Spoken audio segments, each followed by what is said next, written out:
shape. Ah! Monsters! Watch out! Torn to oblivion!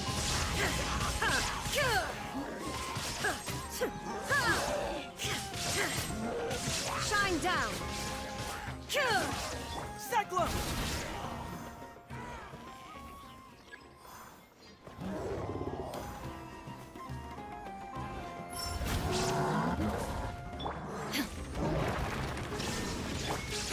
Time for retribution!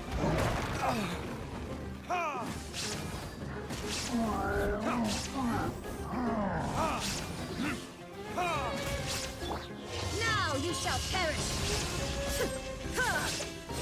There is no escape!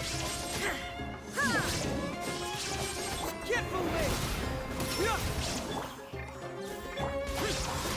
Boring!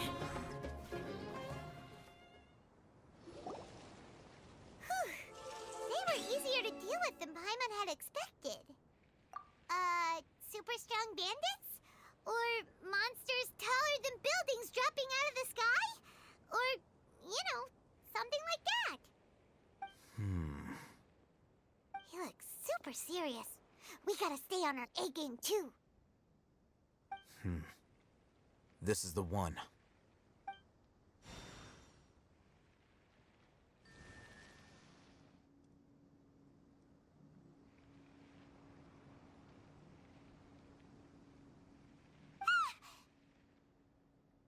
Let's go in and take a look.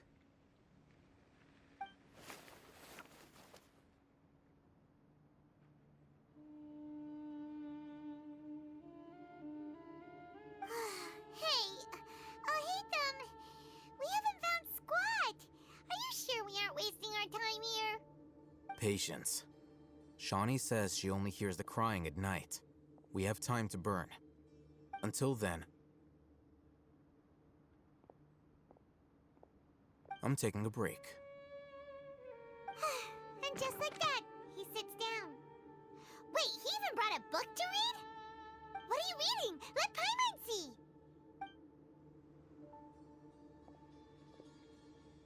Okay, sure. Huh? The natural position, which is the positional propensity of an entity in natural motion in contrast with an object in forced motion? Huh? When free from external influences, every entity displays the tendency to follow its natural trajectory? So, you got that? Oh, Paimon gives up. You keep reading your book. See ya! How is he so relaxed? Look at him, reading an impossible book in a creepy place like this. Hey! Paimon's your Tibet travel guide. Paimon knows plenty of useful stuff already. And anyway, is that Paimon's fault that the books people read in Sumeru are so complicated?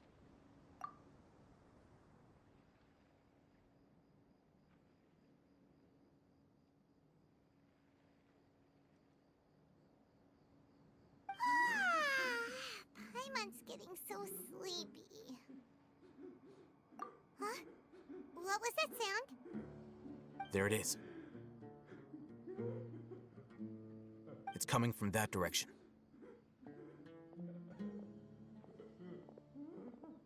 Is the sound coming from here? Huh. Paimon's not seeing anything. It's from below. But there's no way we can get down there. Something is off about the interior here.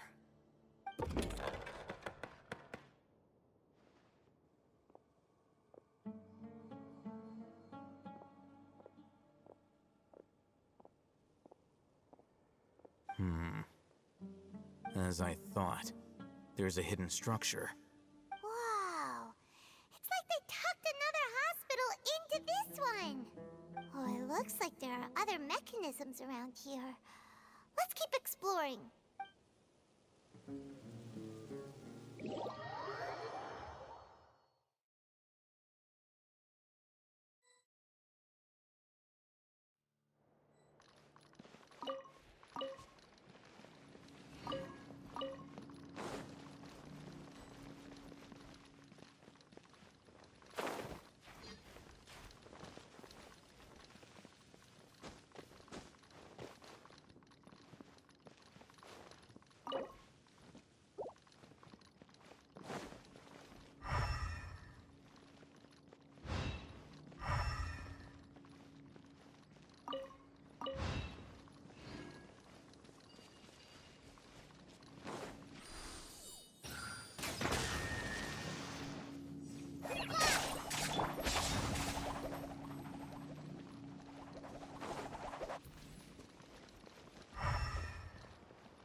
Shine down!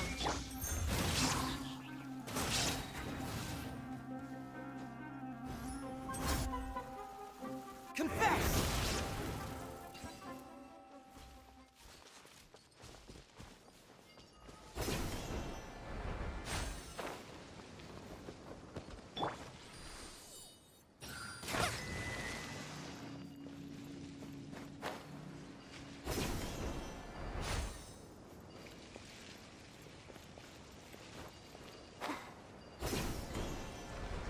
That's close enough. Go! Break this awesome stuff!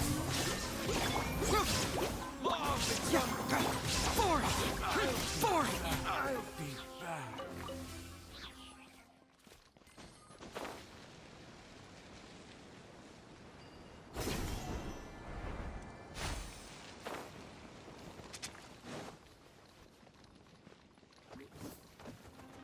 Evil conquering! Here! Worthless!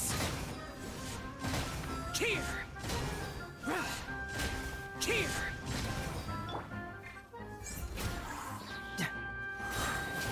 Settler! Torn to oblivion! Illusion shattered!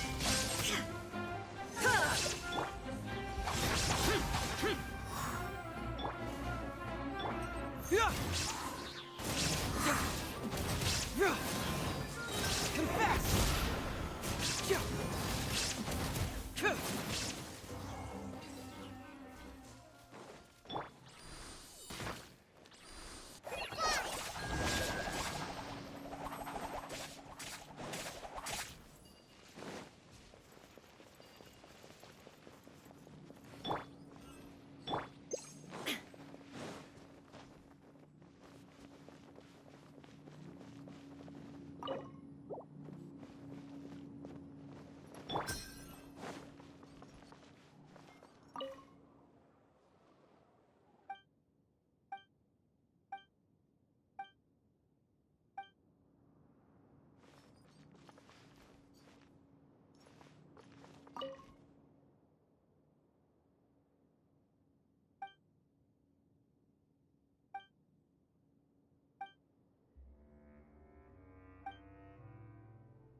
Look!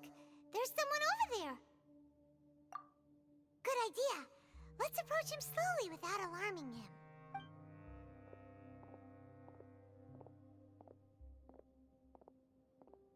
Wait.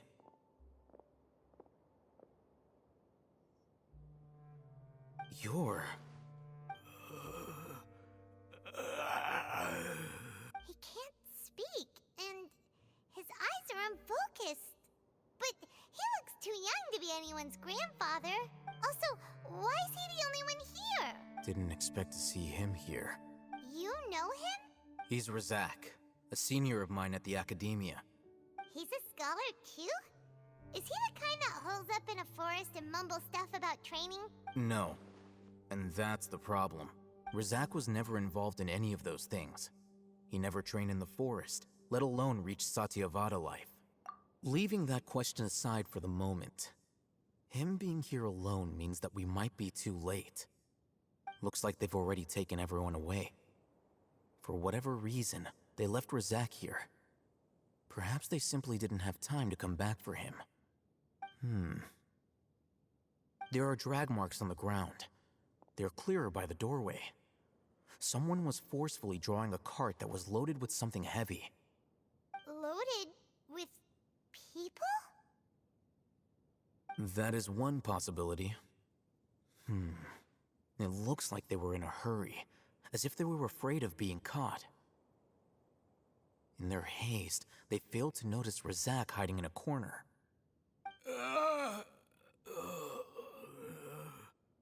The symptoms are identical. Looks like we found living proof. Huh? Why do you say that?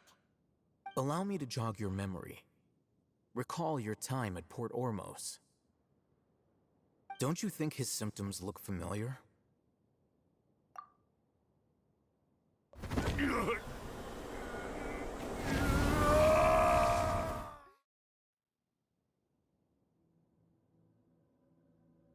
Oh, now that you mention it, they're acting the same way.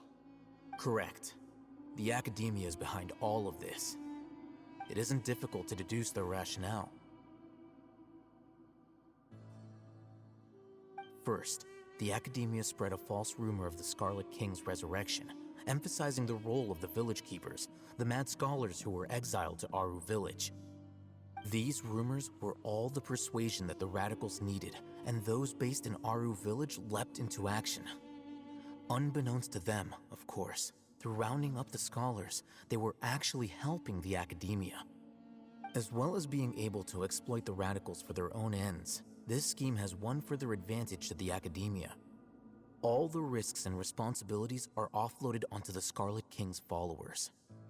Life for the desert dwellers has been brutal ever since the Scarlet King's death all those years ago.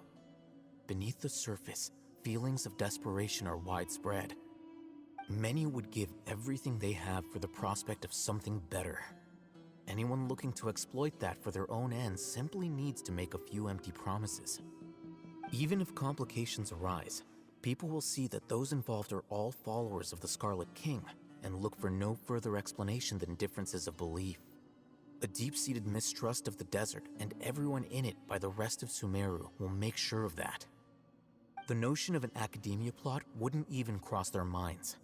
It may seem like a simple strategy, but it is able to work wonders under Sumeru's current circumstances. Oh, that makes a lot of sense. It's in line with the village chief's theory, too. But there's still one very important question. Wasn't it the academia that brought the scholars to Aru village in the first place? Why does it want them back now? Throughout this process, one thing has changed: the scholars' identity. First, they were scholars. Then, they became lunatics. After that, they were exiles. And finally, they become missing persons. An exile is still patently a living, breathing human being. But when someone becomes a missing person, that is brought into question. If you can't find someone, you have no way of knowing what exactly happened to them. That makes missing people an ideal resource. Resource? For what exactly? One possibility is that the information in their brains could be extracted into knowledge capsules. Extracted? You mean canned knowledge comes from people's brains? With the technology of the Sumeru Academia, it's entirely possible. Perhaps the process caused them great suffering, which is why they cry out in the dead of night when no one is watching them. So, the human brain... Nope, nah, Hyman doesn't want to think about this. I'm the Academia scribe, after all. I'm familiar with their projects.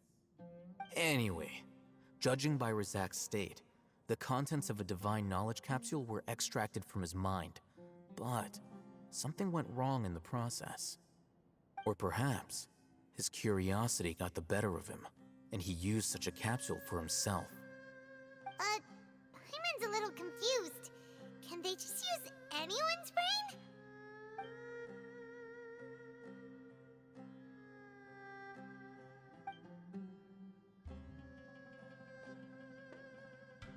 The look on your face tells me you've realized the answer.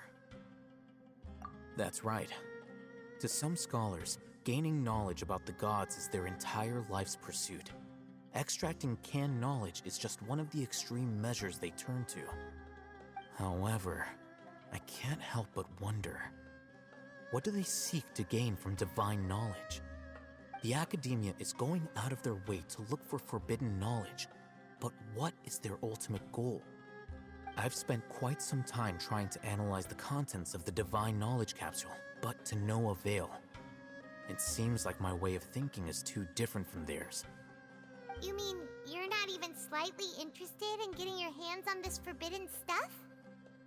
All scholars seek to expand the horizons of knowledge, but I'm not particularly interested in gods, so I don't share their degree of zealotry. Extracting information from people as if they were lifeless objects? If this is the direction of academic progress, then the academia may as well shut its doors. Sounds like you're really against all this. Of course. The academia's actions run contrary to their rules. Whether it be academics or knowledge, everything has its boundaries. If those lines are crossed, the rules and order that govern everything in the world will be destroyed. This matter needs to be corrected, just like fixing a typo in a book. Wait, didn't you step in to help because you felt sympathy for those poor people? Not to be callous, but no. My criteria are a little more restrictive than that. There is no shortage of suffering in Sumeru, and the same can be said for the rest of Teyvat as well. What do you plan to do about that? Save every last person? Probably not. Paimon's not sure. You can say that. Simply put, I don't blindly place my faith into strength or heroism. I do what I want. The Divine Knowledge Capsule is something I want to investigate in full. That doesn't mean I'm willing to take action for the sake of a few strangers.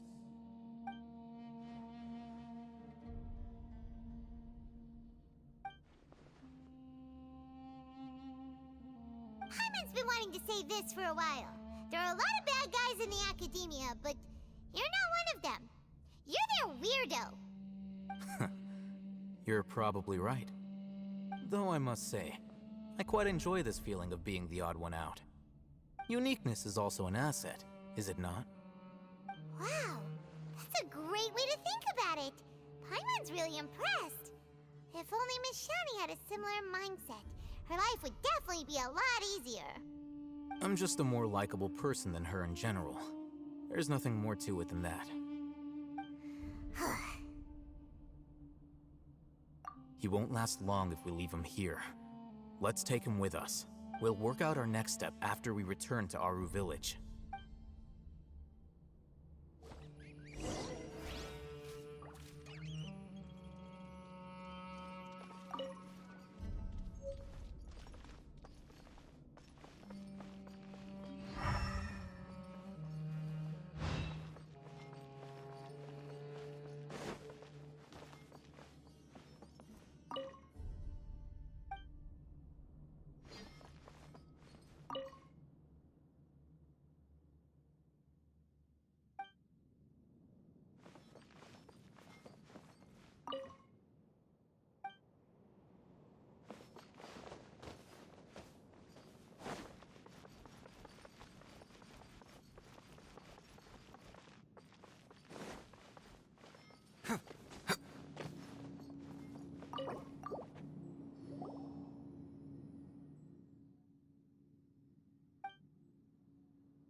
You must be tired.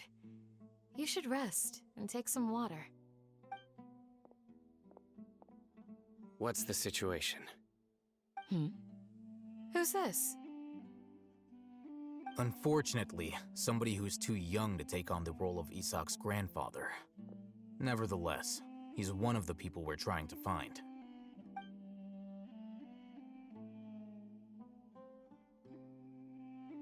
So, at one point in time, the abandoned Elazar Hospital served as the Academia's site for extracting divine cant knowledge.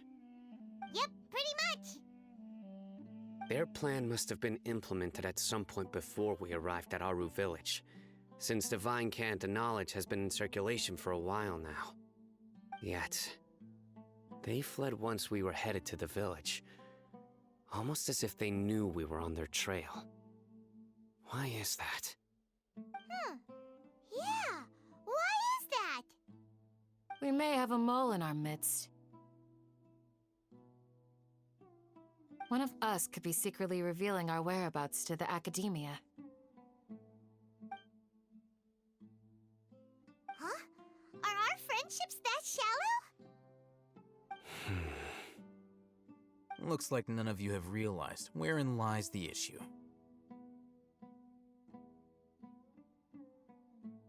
Sino, you're the reason why they can predict our movements. Wait, what's that supposed to mean? Choose your next words very carefully. It is simply a logical inference. I have my reasons. So what you're saying is, Sino's the mole. Interesting. And here I thought you were the most suspicious one, alhaitham, since you were always acting alone. I know. You have a point, but I realized something as we were returning from the hospital. Sino isn't like any of us. What are you trying to say? Do you still remember who you are, General Mahamatra?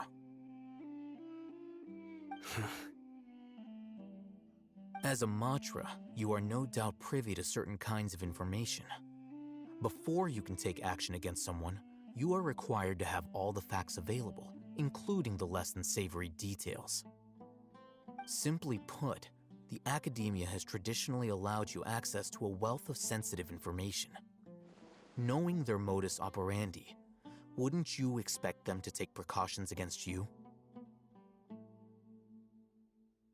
If you want to raise a vicious wolf, you need to make sure that you can avoid its bite. The Academia is monitoring me? It's not that simple. The Academia has eyes all over Sumeru, but they have a special protocol for dealing with you. Every so often comes a Nyagarbaha Day. On this day, the Academia enters new information into the Akasha through knowledge capsules. I remember seeing the thick notebook next to the control panel once. Its contents were all about the General Mahamatra, his activities throughout the day, preferred methods of enacting judgment, everything.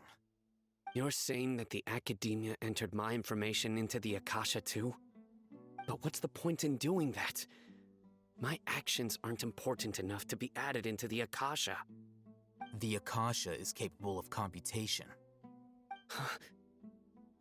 The Akasha's algorithms are entirely capable of predicting your movements using the data entered. When you would depart, the route you would follow, your destination. It knew all of this. It predicted my every move. The Academia has been watching you longer than you think. So that's how it is. Sino adheres to his principles so strongly that he's actually a thorn in their side. Tenacity of will and steadfast faith are worthless to the Academia. They need scholars who are easily pliable and mindlessly go after anything they can profit from. Sino, don't take it to heart. This just proves how much of a trustworthy ally you are. They escaped because of me. Don't blame yourself. It's not like any of us would have known. I have an idea. If they predicted my movements, then I might be able to guess where they went. Whoa, you bounced back fast. There is always an opportunity for safety after danger passes. Oh, so that's how it is! Paimon gets it now! If the Academia is trying to avoid Sino, then the safest place would be... Yep, that's right! They'll want to proceed in the direction opposite of where I'm going.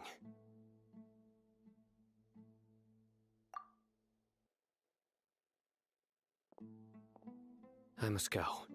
There's also something I want to investigate. Let's go, guys! After him! Please, wait! I want to go too! You want to go too? If so, you have to promise you'll stay safe. I want to find Grandpa. I promise I'll be careful and not cause any trouble. Everyone, I leave him in your hands. Yay! Let's go! Remember to pack some food with you! Paimon feels like we're missing someone, though.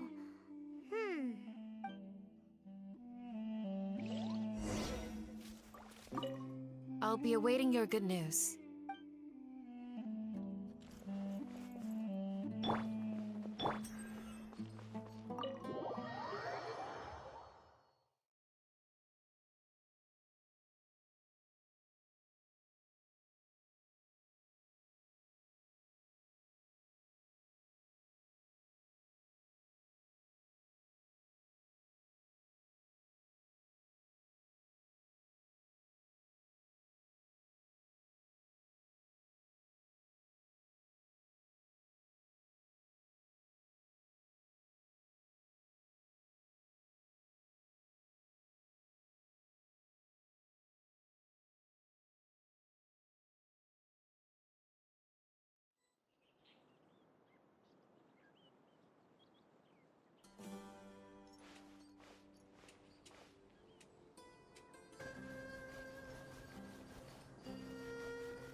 So, where do we go from here? Yes. After leaving the village, we should head straight toward the desert.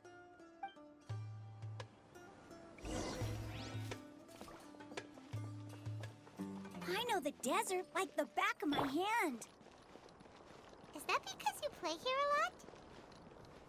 Yep. One time, Grandpa almost got lost in the desert, but I was the one who brought him back. There's something here.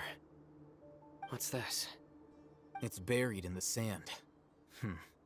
Looks like we'll need to roll up our sleeves and do some work. And Paimon thought running around everywhere was already enough work. Okay. So, we have to dig it out? Whatever's down there, looks like it's buried really deep. These are likely fragments of an academia-developed device, something akin to a headset. Looks like there were more than one village keeper. They must have been escorted this way because there are device fragments scattered around here. Let's split up and search the area. Chances are that we'll find other things nearby.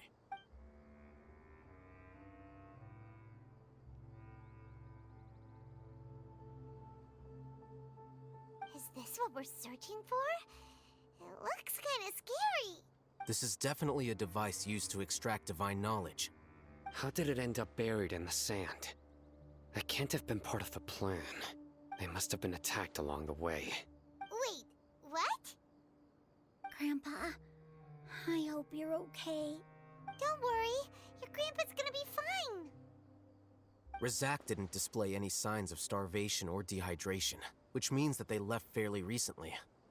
We should be able to catch up. One more thing. Given that the device had been entirely covered by sand, I believe the attack must have happened prior to the sandstorm. Let's keep going. They can't have gone far.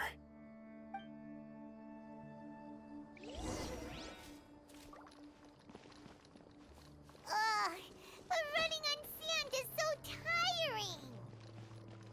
But you're flying, aren't you, Paimon? Is flying over sand tiring too? Ugh, of course it is.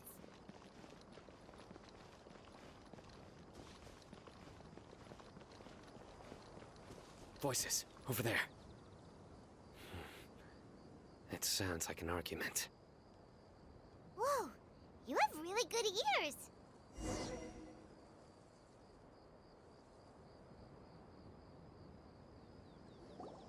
Don't get any closer. They'll notice us.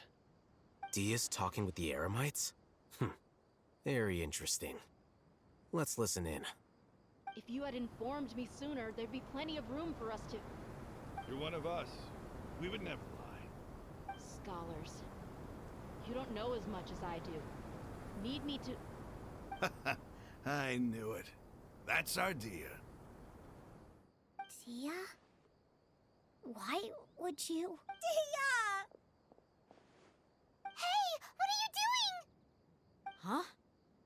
Didn't you say you'd help me find Grandpa? Why are you on their side? Well, look who's here. Ain't that something? This complicates things. You've betrayed Aru village? So, this is the great General Mahamatra. Dear, you'd be better off as my assistant than hanging around with this motley crew.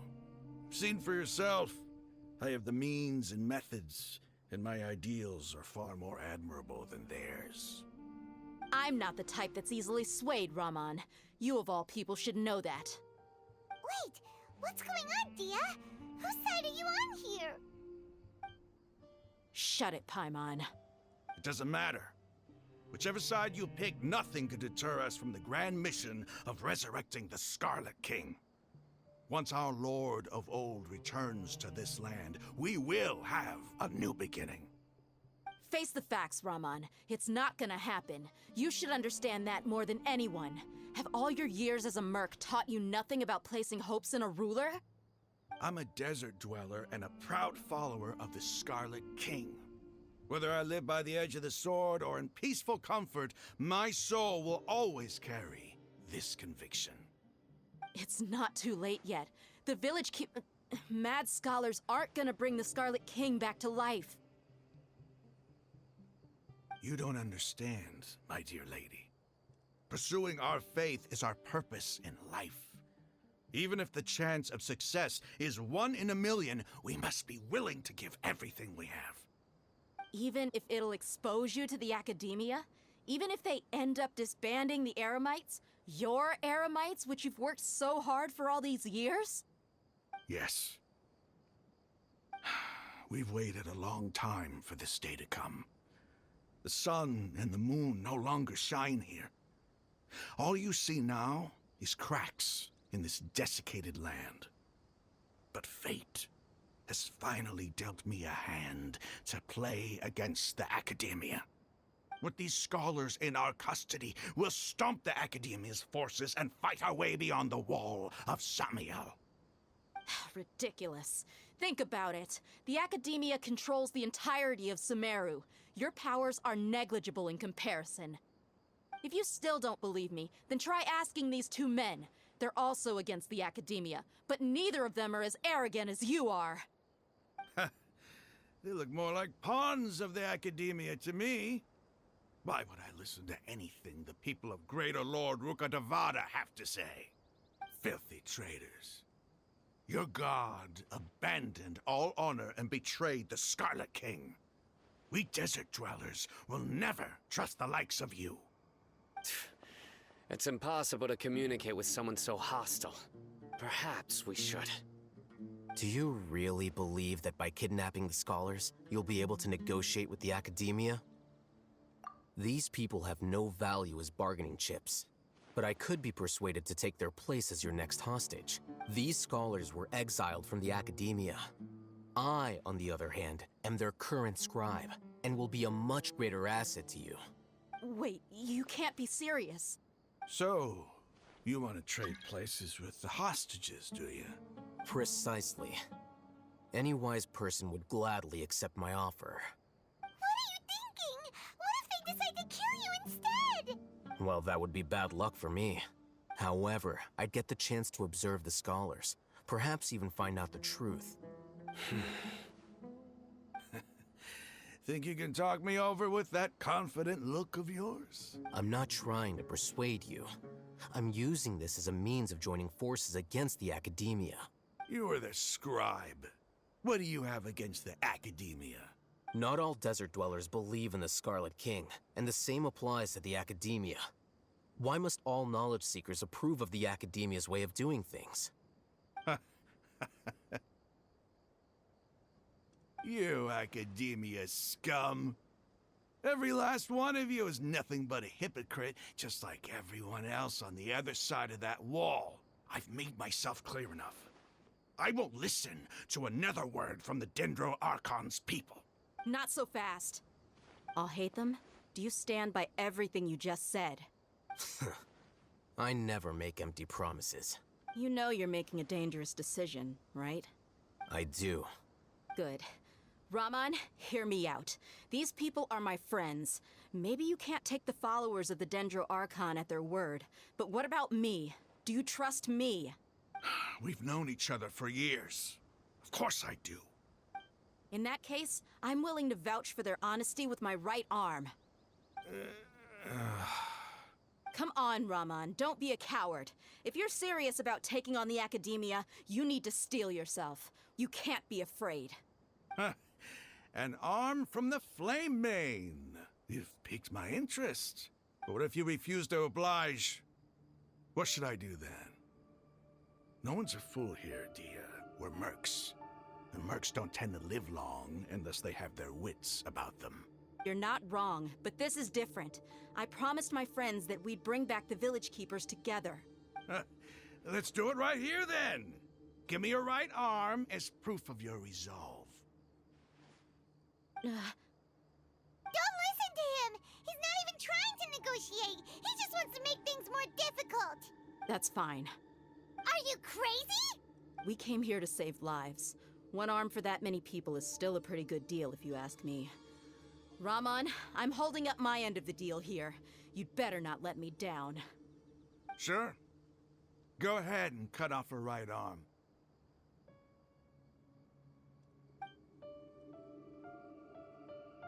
No! Dehya! What are you gonna do? Think of something! You don't have to go this far. That's not for you to decide. Do it!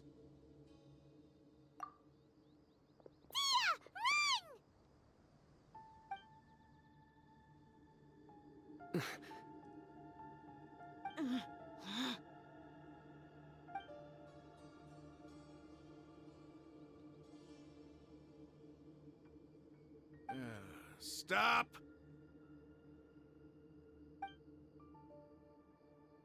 What's wrong? Can't do it?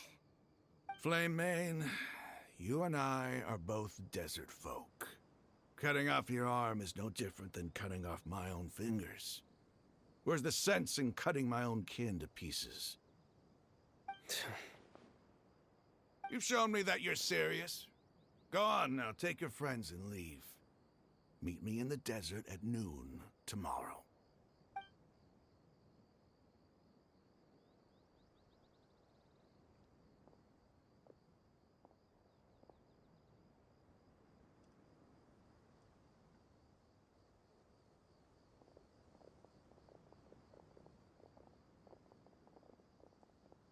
Phew. I was really counting on him not going through with it. Dehya! That was crazy! Have you all lost your minds? What if he'd actually cut your arm off? Then I just have to hold my claymore with my left arm. Okay, I'm sorry. But sometimes when you're out on a limb, you gotta double down to seal the deal, you know? Don't ever make a promise like that again. I can deal with the likes of them. If it came down to it, you would not lose to them either. I don't doubt it, Sino. But this is about more than me and them. There's a lot more where they came from. Even if we got rid of one bunch of radicals, there are others out there. Wiping them out would do more harm than good. As you wish. I'm sorry, Dehya. I should have stayed put and listened. I should have trusted you. It's okay. I promised you I'd help find your grandpa, so I'll do whatever it takes. Whatever it takes? You just might be scholar material. Huh? Are you serious? The Eremites once said that I was a lunatic. Perhaps a little madness is essential to be successful in research. Why does it feel like he's using his praise for me as an excuse to brag about himself?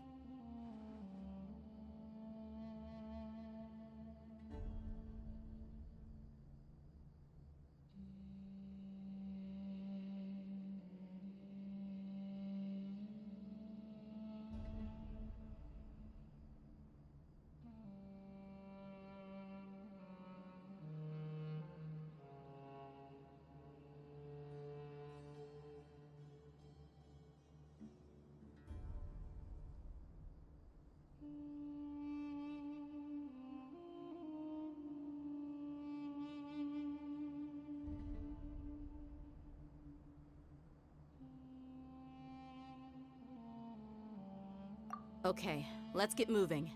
We should head back to the village and rest up. Today was just a trial run.